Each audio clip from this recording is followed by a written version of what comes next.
I'm sure, and I speak on behalf of all the speakers so far, what's equally been useful is the feedback coming from you guys and the questions, because that's how we get improvement in terms of what's coming back to the ecosystem in the way of products, solutions, etc. So thank you. Please keep those questions going. We are almost at the end of day one of Agents AI, but we've got to finish on a bang. And I'm very pleased to be able to call up Peter Schrav to talk to us about the PropTech landscape and where it is going. In case you didn't know, Peter's experience is in accelerating property technology, coupled with his knowledge of business, make him a highly sought after commodity. I thought comedian for a second there, for all agent brokers and franchises. Peter's regularly featured as a contributor in international property publications and has a lengthy list of awards for his service to the property tech industry. And I can speak on behalf of anybody who's been part of the REACH program.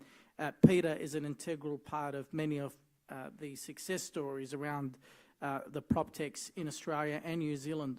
And Peter is also perhaps best known for his ability to identify trends and discard time-consuming fleeting fads. I can't wait to hear more from you, Peter, on the PropTech landscape and where it's going. Please give him a big round of applause. Thank you, Sam. Thank you. It's always good to be introduced by a friend, and I thought he was quite kind there. I thought I was going to really cop it for a minute there, but I owe him $50 later. So we're going to talk a little bit about the Australian landscape, but what I thought I'd start with, in all of the noise that is around AI at the moment, no one's telling agents what they need to look out for and what they shouldn't be doing. And I think we're remiss for not having that conversation. It can be particularly dangerous. If you just jump in, and that's been a lot of the messages today, is that you should try it. Quite often we try things, and we're a heavily regulated industry. We need to be careful about what we're doing. There may be one person in this room that can tell me what's going on with technology. David, do you know what's happening in this video here? I'm sorry to put you on the spot. David is the president of Woombye Football Club, which is my football club. That's the one that I played at. And there's something going wrong as far as technology is here. See, my son, he's a goalkeeper for the under-15s, and one of the things that you need to look at if you're a goalkeeper is the decision-making process. If you stuff it up, it's not good. If you stuff it up as a defender, the goalkeeper can still save it. Can anyone tell me what's going on here? There's a problem with the tech. Not quite. So this is ball tracking technology. But the problem is, this guy down here has a head like a soccer ball. He's called a linesman, and can you see the confusion? There's utter chaos where it's trying to track the ball, and his head is shiny like a ball in the sun. The reason I put that off to start this conversation is you've got to be under no illusions that technology is still imperfect. Like, one of the things that I think we lost when we started doing ChatGPT is, this is brilliant, we can enter anything and it'll give us an answer. And the answers are so accurate, right? Mostly accurate. But you need to bear in mind that the technology is imperfect. And that was a big lesson for a massive company over in the US called Zillow. They built this huge AI machine that actually went about, what the premise of it was, is that you could enter your property details. It would give you what we call an appraisal over here, or a valuation. We call it an appraisal, actually, not a valuation. The valuers give you valuations. We call it an appraisal. It'll give you an appraisal. If you like that appraisal, you hit a button and you sell your house for that money, right? So instant success, right? Great idea. Let's get rid of the real estate agent. Did it work for them? Hell no. The decision announced last week, now this was back 2 years, the real estate listing company took a $304 million inventory write-down because that AI was wrong. The values it put it at and what it was purchasing the properties then was higher than what the market was when they went to sell it. And they cut 2,000 jobs. I would argue Zillow has not come back from that massive faux pas in the area of AI. Let's move on. There are ethical considerations. So in Brazil, a judge made a judgment on a case using his assistant, which was ChatGPT. Do you think that's a good idea? It could be. Could be, right? Well, anyway, it wasn't. His assistant in inverted brackets stuffed it up. And in New York, this US lawyer researched a case, and he actually brought up cases that did not happen as legal precedent. Now, the problem with that is there's a term given to when ChatGPT makes stuff up. It's called hallucinating. Isn't that a beautiful term for you're wrong? It's hallucinating. So ChatGPT hallucinated court cases that he brought out to say these were actually legit. And he submitted them to a judge, and the judge is like, that doesn't exist. So, look, less than imperfect. Which brings me to another one. There are 2 social media groups that I have seen agents actually suggest that they're using ChatGPT to scan contracts. Now, we've heard a lot about it today. Earlier, Bo talked about actually finding things in the act, in the legislation. That's a bit different because it's written in there, it's baked into it. But using anything to scan a contract and then providing that as advice is fraught with issues. It's something that you just shouldn't be doing. Who in the room has a legal degree or qualifications? Where are you, Sam? Sam graduated the other day, by the way. Give him a round of applause. So there's only one person, and arguably Sam, depending on his area of specialisation in law, probably may or may not give legal advice on this. Would you? You probably have an opinion on everything. No. Well, yeah. So he's not selling your services here today, that's for sure. But really importantly for you guys, you're not a legal practitioner, right? You cannot be giving legal advice, so don't fall into that category. And ChatGPT, believe it or not, is not a reliable source to be scanning legal contracts. That's come up twice in social media groups, both times posted anonymous. Once in the area of commercial contracts, which are quite difficult, and the other in the area of off-the-plan contracts. There's one for you, Arcanite. Listing descriptions, you still need to care. Is what I've put it here. So I saw the hand shoot up earlier today, and I saw you all tell me that you're using it for listing descriptions. So I just want to give you an example. This is the house that's next door to me. It's in my neighbourhood. It's also in Lee's neighbourhood. Big shout out to Palmwoods. And Dave's around the corner in Woombai. This is my neighbour's property. They don't know I'm using it for this purpose. But they're lovely. They like me. Don't they, Ebony? Yeah, they did. I think they're okay. So I just pulled these. These are off the internet. I submitted them to ChatGPT, these 3. I wanted to get them because you, with your real estate eyes, will look at them. You'll understand what the property is about, right? It's not the Taj Mahal. It's not necessarily that wonderful. It's just a simple low-set brick, right? Probably about 40 years old. Am I right, Lee? About 40 years old. Here is, after entering details, here is what ChatGPT came up with. I don't expect you to read this. I know it's really small, although that should be a tip for you to get up the front tomorrow. I am going to pull out some things out of this that I want you to have a look at. So in the yellow, marked yellow, 5 of the top 20 words that ChatGPT uses on a regular basis for listing descriptions. Number 1 on the list is a word, what? Does anyone know? Nestled. Nearly every ChatGPT listing description has nestled in it. Nearly every one. A second one is exquisite. It's not as highly tracked. There's actually 3, and nestled is at the top. It hasn't come through. But these are ones, you would argue you can't get rid of convenience, right? I'm not saying don't use this, but these are big tips that ChatGPT has written your listing description. Number 2, what I've done here, this should be orange, but it's kind of baby poo brown. In these are the colours here that there are the clear inconsistencies with what the property is and what we're saying it is. Let me give you some example. Was it architectural design? No. It did not have high ceilings. It did not have high-end appliances. There was no sparkling in-ground pool in the backyard. It doesn't have ducted air conditioning, and it was a single garage, not a double garage. Okay, so those ones are up. The blue, I would argue, is a bit of a stretch of the imagination to get there. It's a bit, how's your father on that one? So you'd walk through and you'd go, oh, I'm not really sure whether I should have put that one in there or not. So the blue ones are ones that, quality fixtures, for example. Did you see the kitchen? Probably not. And the last one is the American spelling. I love it when I see that. That's a ChatGPT special. Neighbourhood is not spelt like that in Australia, and you haven't run it through a spell check.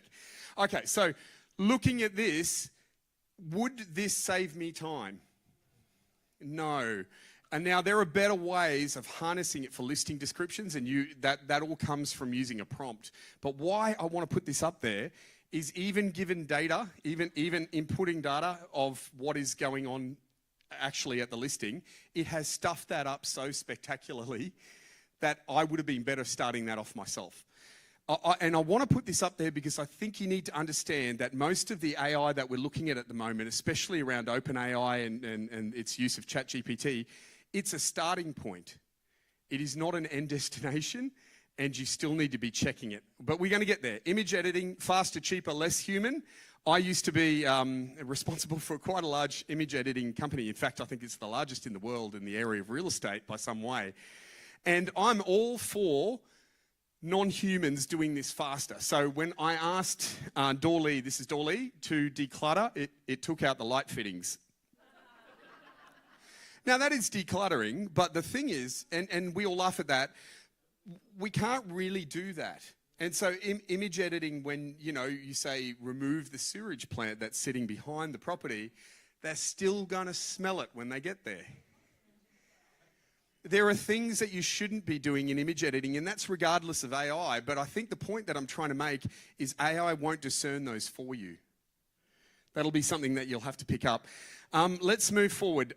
Queensland Symphony Orchestra has a squeaky clean marketing, or it did have a squeaky clean marketing department. The lady that's in charge of it is paid about $500,000 to do her job.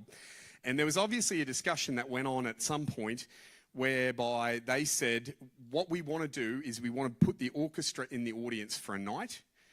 What's the easiest way to photograph that? And someone said, hey, let's use ChatGPT. Let me point out a few things on here. Where's the button? Does this have a... There are 43 fingers down here. So there are more than 2 people involved in that hand holding there. This lady's arm merges into a bow. It's like Edward Scissorhands with a violin bow. These people, so it's taken this head and it's duplicated here, but it gets awfully Halloween about this point. No joke, this went to air. It's now been removed, but this is a great example of why you can't trust, and we spoke about it earlier today, Bo mentioned it, we can't trust image editing, particularly in the area of people. It just doesn't do it well. Now, the last thing I want to tell you about is inherent bias, and this next story is amazing. Microsoft developed an AI called Tay. Tay is reflective of a teenage girl in America between the age of 12 and 15. It input a whole heap of data to make this Tay robot, and the idea was they were going to use it on Instagram as a bot, and it was going to go out and send out thousands of messages as a marketing campaign. So, think of it in the hands of someone like Taylor Swift, for example, who's selling her new album. Tay would then go out and market that. It would just send out loads of messages. What happened is it sent out over 600,000 messages in an hour, and it became awfully, anti-Semitic. So it had picked up inherent bias in 12 to 15-year-old females, and it started saying things about loving Hitler and all of this other stuff that went out there. In fact, so much so that there's a secondary study from Microsoft on this as to whether Tay, this artificial intelligence, 2 years ago picked up anti-Semitism before the conflict in Gaza at the moment. They feel that this robot knew about that before it even happened. So it picks up inherent bias. And inherent bias can appear everywhere. In a listing description, for example, you should not move into this if you are of a certain skin colour. They had that in America, right? So let's not go down that path. Here are my tips for you. So I've got a couple of tips. These are if you're a solo agent. Number one, you're going to hear this all day today and all day tomorrow. You should use it. This is not a scare the hell out of you.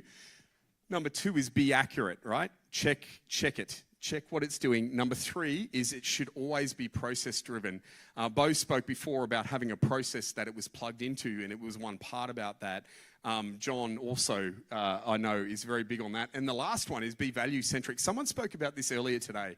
Nothing annoys me more than when I see a social media commentator. Generally, they're the guys that take the photos in front of the Lamborghinis with the Rolex watch, the spiky hair and no socks. And they'll take a photo in front of it and go, my job is easy because I use generative AI. Don't be that person. Bake it in, but be aware of the fact that you as real estate agents still have a job to do, and you should be always proud of the value that you bring. By diminishing your value, you're not selling yourself to somebody. And so don't let AI be the fact that you go, this is all easy. It should be value-centric to you. Does that make sense? Now, for others, if you are the owner of an agency, a principal, or just even responsible for a sales team, you need a tech use policy if you don't have one already. And they're not scary, they're around. You need a tech use policy because the chances are you don't know what the salespersons under you are doing with tech, right? So you need a tech use policy. Number 2, events like this are great. You should train and educate them. Number 3, you should be communicating. If I had $1 for every time a principal said to me, I had no idea they were on that platform, I had no idea they were doing this with technology, I'd be a very wealthy man. I wouldn't need to be here speaking. And number 4 is awareness. You know, raise awareness around the things that are there. But by and large, don't let this scare you. Take this information and be aware that when you are using artificial intelligence, there are things that you should be checking. Now, I want to take you on a bit of a look at let's say 2021, November 2021. I was asked to speak at a real estate institute, and I was asked to talk about these things that are on the screen at the moment. Does anyone remember blockchain? It's actually really good technology. It's a great technology. Fantastic technology. It's just been steamrolled by generative AI. No one talks about it anymore. Am I right? I see a bunch of tech heads nodding. The technology is actually great, should be installed in different areas. Now, I'm not going to explain blockchain. You think generative AI is hard to get your head around? Blockchain in half an hour is not, but some of the uses of blockchain are still around. They're looking at using it for land registry, instant land registry, titles. Imagine being able to issue a title immediately. We're not there, but they are some of the uses that I can see for blockchain. Let's move on from that. VR and AR. Have we seen any advancements this year? We certainly have. We've seen a new hardware come out in the Apple Vision Pro. Anyone spent an extra $5,000 on an Apple Vision Pro yet? Not a single person. And there are some really cool things that come out of new hardware and the ability to do it. And one of the things that has come out of the Apple Vision Pro is the hybrid of reality versus I'm here in the present as well. And that's the ability, you know, you could effectively walk around the house and the Apple Vision Pro could tell you about the dishwasher that's there, the energy rating of it. It could tell you what the floor is made of. You could store all of those details. It could probably tell you how old the fridges are. Or things that were material to the property, maybe the ducted air conditioning. Those things are super cool. And one of the things that I'd say, I'm not saying going out and buy an Apple Vision Pro. We started the day with Bo walking in playing Monkey. Was that what it was? Gorilla Tag. I'm not saying go out and buy one, but be aware that your consumer likes this tech.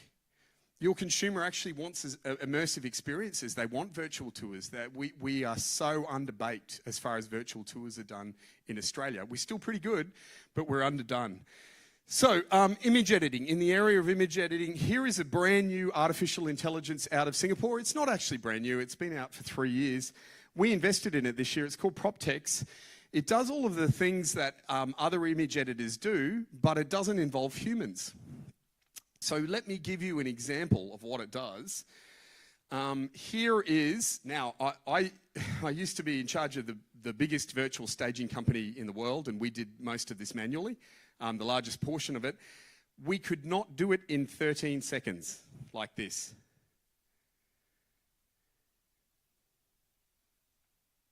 Is it 13? It's 8. 7, 8. 8 seconds. How's that? Now, there are issues with that. Like when I look at that analytically, there are things I don't like about it. It needs to put furniture up there. It hasn't done that. it blurs the image a little bit, and that's because the models that it's putting in need to match the resolution of the photo. Now, I know that from having a look at it. They are critically what I would look at, but every day of the week, I would submit this to a client as an example of what that room could look like, right? In 8 seconds. 8 seconds. So this is moving. This is a tech that's moving super fast. PropTech's AI don't do sales just in case you're wanting to go to them and get them to virtual stage. They don't do one-off. They do a deal with a franchise, right? And then they would offer free virtual staging for the life. So they work from a top-down approach. Box Brownie, if you've ever heard of that, they would do a one-off. You know, if you want to do one image, we'll sell it to you. The Google Pixel 8 is a step forward in the area of AR and VR, and there's one particular thing that I really like about this particular device. I don't own one. I'm an Apple man. But the Google Pixel and the artificial intelligence image editing that comes on that is next level. They're releasing it to Google Suite users at the moment, but in particular, the ability for videos to be, I guess, better, sharper, clearer. But one thing I do like is its ability to remove items from photos. You're going to see that in a minute. I think he goes to jump up and he takes out the jumping board that he sits in there. 1, 2, 3, go. Yeah, it does all of this, which is cool. You love that for taking selfies or whatever. But it can change just about anything in an image, which is super cool. See that image editing? Imagine that in a rental scenario where you're trying to declutter a bench. That's pretty cool. You can indeed. Artificial intelligence and machine learning. I'm going to go to Internet of Things first. This is actually a category that I don't understand why more sales agents don't dabble in. About 2 weeks ago, I sat in on a listing where the sales agent talked through a bunch of aesthetic changes maybe that needed to be done to the property. Has anyone had this conversation with a vendor before? You might need a coat of paint here. You might need to fix that fence up. You actually have contractors that do this, right? Am I wrong? Has anyone given a budget in the last couple of weeks that they want to throw at me that they told somebody that they might need to change a property to get? $12,000. So $12,000. I was in one not long ago where they were recommending around about the $25,000, and that was a higher end property as well. One of the things that stuns me is that no agents at the moment are dealing with smart home technology. Well, it doesn't need to be. It's a pain in the ass, is what Joe said if you're watching on the stream. Oh, no. I get that. We'll deal with that we'll deal with that in a second. Joe's saying it's a pain at the handover. If you've got smart home tech and you have to hand over, there are ways you can do that. So, for example, Google Homes allows you to transfer your account straight away. But I'll take what you say. I'm not going to argue with you. I'll just put a few stats out for you. Millennials are willing to pay 20% more per month for smart home tech, right? Moving on from that, this is a UK stat that says 86% of movers would consider a smart home and pay up to £18,000 more. And finally, Australian homes are willing to pay between 3 and 5% more for smart home technology. It is harder, but there is actually no definition. Are you aware of this? There's no definition as to what makes a smart home smart and what makes one dumb. Have you noticed that? So what is a smart home? It depends on the inhabitants. Oh, I've been into a few dumb ones then. Here are some things to think about, but really as simply, there are 5 points. I'm not going to go through them right now. It can be as simple as buying a Google Mini, and I know agencies that have these fleets, they sell them for about $30 on Black Friday sales. They have fleets of these things kicking around. They change the bulbs in the house. They're 4 for $23. Put them in. You can now talk to your lights and tell them to turn on and turn off. That tech is really simple to hand over. I know there's harder ones, but wait for it. Igloo, Internet of Things, smart home locks are about $500. Instantly, you have access. That's easy to hand over as well. Igloo. When they don't, they took the lock with them. Oh, you need that on the contract in Queensland. Did you? Joe's had a bad experience. I'll buy you a beer later. You can tell me about it. Sensibo, smart indoor climates turn any old air conditioner into a climate-controlled space. So I've just shown you, for the sake of $500, that you could turn that home arguably into a smart home, right? And we know that purchasers are willing to pay more. We also know that people, I'm not so sure about it in a rental scenario. Can you imagine the calls that you would get from these guys when it doesn't work? So let's not go there straight away. But in a sales scenario, why are we not using IoT? Well, they could do, but you might get more money for your seller. Well, you don't necessarily have to set it up, but it would be a recommendation that I would make to potentially get more money for it. And there's another area that these are coming. So not so much in Queensland, but if we have a look at this is Sensor Global. They're effectively a smoke alarm, or a sensor company. It is a smoke alarm. It also detects water. This is IoT controlled. Now, Queensland legislation came in and said that you have to have a human to go and check these, right? In all of the other states and territories, these are compliant. You don't need an electrician to come out and check that the smoke alarms are working, and they cost the same amount as a smoke alarm. Brilliant technology. Yeah. It's in Victoria. Yeah, these are compliant in Victoria. Yep. Yeah, Bo already knows about it. If there's the biggest payout from insurers on tenanted properties is actually water, not smoke. These things have a leaking water alarm in them, so they report back as well. So if you have a rent roll or something similar, these are about $150 to install. They're not expensive. Brilliant. And they save lives. That should be number one. Artificial intelligence, I did have something to show you from America, and if we've got time I might get there, but I want to show you, we invested in a fashion technology this year. Now, I'm not a fashionista. I wear black for a reason. Shut up. You came to this AI conference from elders thinking it was artificial insemination. How dare you laugh at my fashion? Have you seen my fist up a cow yet? No.